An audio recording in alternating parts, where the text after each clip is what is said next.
Hi, my name is Todd, and this video documents conditions in the first 14 miles of the High Sierra Trail and the Alta Peak area in late June 2023. Some of the content is available in a 3D side-by-side format, so after the 2D portion of the video ends, you'll see double images. The remainder is meant to be watched in a headset. Beneath the photos and videos are times, lat-longs, and general area descriptions of the content. For efficiency, this narration will sometimes get ahead of or fall behind the displayed content. I set out from the General Sherman tree on June 18th. There were about a dozen serious obstacles remaining at that time between the official Crescent Meadow trailhead and Mehrten Creek, but all of those had been cleared by the time I returned on June 23rd. Earlier in June, the creek crossings and the Panther drainage were reported as hazardous. The snowmelt seems to have completed in the Panther drainage, and only one of the crossings was significant enough to even get my feet wet through my ultra-lone peaks, and barely so. A bridge intended to assist in crossing a steep slope is not usable, but there are places to step to cross without needing to scramble. Mehrten is the first creek in the drainage from Alta Peak, which is still covered in snow, and its flow is significant. Most people did not cross while I was there, but some did, and one of them pointed out a place to me about 250 feet north of where Mehrten first intersects the HST and about 30 feet south of the second intersection. The crossing brings up obvious safety concerns, and also leave no trace issues. The first crossing requires stepping on the plants in a known path along the east edge of the creek. If everyone crossing in the early season crosses at the same place, there will be impacts. Another crossing option is to follow the ridge northwest of the Alta cutoff and use that trail with its less significant, but still not trivial crossings of Mehrten.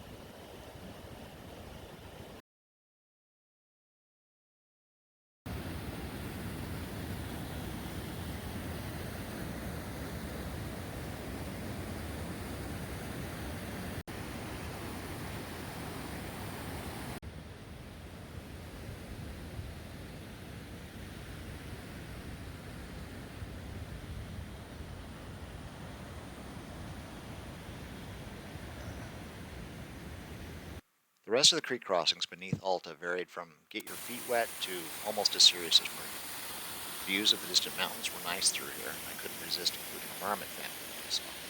I've omitted the many pictures of wildflowers. I've included a few pictures of obstacles, including one of the ones over. Reports of, quote, hundreds of downed trees are an exaggeration, unless that includes every piece of material that will eventually be cleared from the trail. There are at most 15 obstacles between Mehrten and Bear Paw that can't be easily stepped over or around.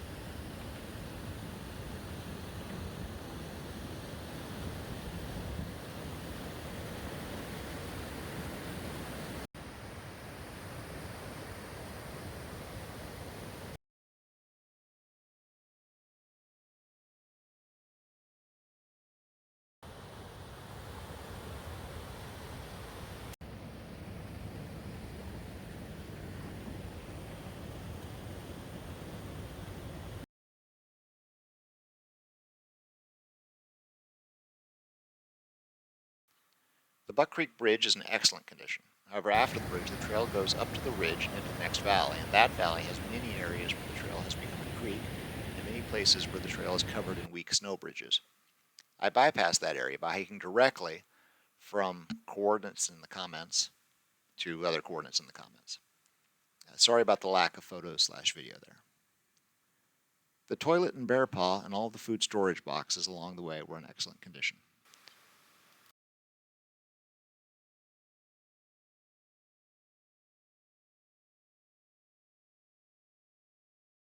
Portions of the trail approaching Lone Pine Creek had become creeks themselves a few inches deep.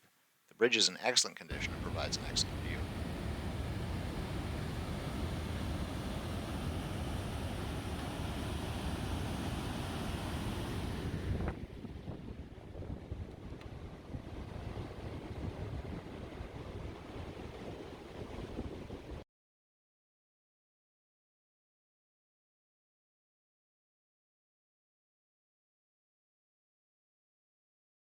Coming up from Lone Pine Creek, the trail was covered in snow in areas and I needed GPS. In the afternoon, the snow was soft enough to hike in lone peaks with poles, but in the morning, microspikes are stronger, would probably be useful. 800 feet before reaching Mehrten Creek, there is a couloir still holding snow. It reminded me of videos I've seen of Hamilton Gorge in heavy snow years. There was a long, steep slide among rocks toward a creek, so traction and perhaps an ice axe and helmet are recommended here. I was not comfortable crossing Hamilton Creek. I found spots in all the previous creeks where I could consistently test ahead with my pole for depth and flow and be completely confident that I could either make forward progress or retreat. Two things troubled me at Hamilton Creek. First, the width. If I decided to retreat 3/4 of the way through, that's a lot of retreating. Second, the consequences of a slip. The waterfall is so close. I didn't want to do any creek crossings where I might slip anyway, but the consequences are just so obviously so bad there. I did explore the area that seemed on Google Maps to be a way to bypass it, but I hit rock walls far beyond my climbing skills. I've included a couple of photos of how nice Bear Paw is and how assertive the deer are there. Someday I'll put together instructions for making a nice solar charger from 2 Lixada panels. For now I'll just say that the system provided plenty of charge with the Sierra sun on this peak. There weren't many obstacles and creek crossings on the Alta cutoff, but the ones that were there were not trivial. Snow became common at 8,300 feet, so I set up camp, but I later learned that there was a better site at 8,600 feet, around coordinates that are in the comments. On June 22nd, I did a day hike of Alta Peak with KTS hiking crampons, an ice axe, and a helmet.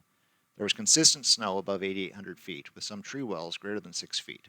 Some areas are very steep, and I had a few heart-pounding partial self-belays, but always recovered before I was fully on snow, and there were no self-arrests. I was able to refill my water at a melted spot around coordinates in the comments.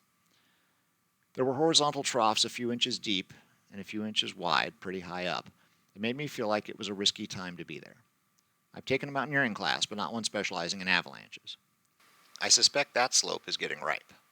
The proper thing would be to bring a shovel and do the necessary digging and analysis. For what it's worth, I never heard or felt any whooping. While on the peak, I heard an avalanche in the distance. That gave me pause, but not enough to keep me from glissading down the first 1,000 feet of descent, in manageable stretches with good flash spots between. Listening for water at all times was critical. I stopped glissading, around coordinates in the comments, because I could hear it, and I started traveling near the trees where I could watch the wells. Within 100 feet, I got to a spot where there was a large hole in the middle of the avalanche chute with thin snow, an air gap, and a creek below.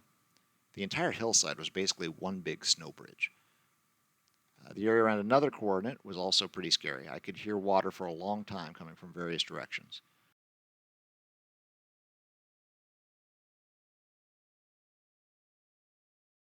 There's Bear Palm Meadow, and we lose sight of the trail. But way back there, eventually get to Hamilton Lake, and then you'd go up. I believe that's the Precipice Lake,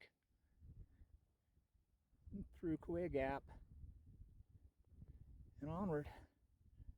A lot of snow out there. I found viewing the tree wells and listening critical to making it through safely. There are snow bridges everywhere. I walked on the highest snow I could between trees that had deep wells with dry bases. When I got back to my tent, I found that it had been crushed by an animal. I'll never know if a bear crushed it from above or a marmot tried to climb on top and its weight was too much, but I know I had 2 poles break and many rips. I decided against additional nights and day hikes and headed to a ride back to San Diego. Trent of Three Rivers Transportation provided excellent service from and to Visalia, and Flixbus and Greyhound provided quite disappointing service between San Diego and Visalia. Overall, I had a wonderful trip, enjoyed the sights, and am glad to have gotten home safely.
from the top of Alta Peak on June 22nd, 2023.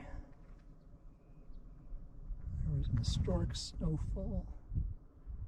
I think something like 5 times the normal amount of snow up here we would normally have on this date.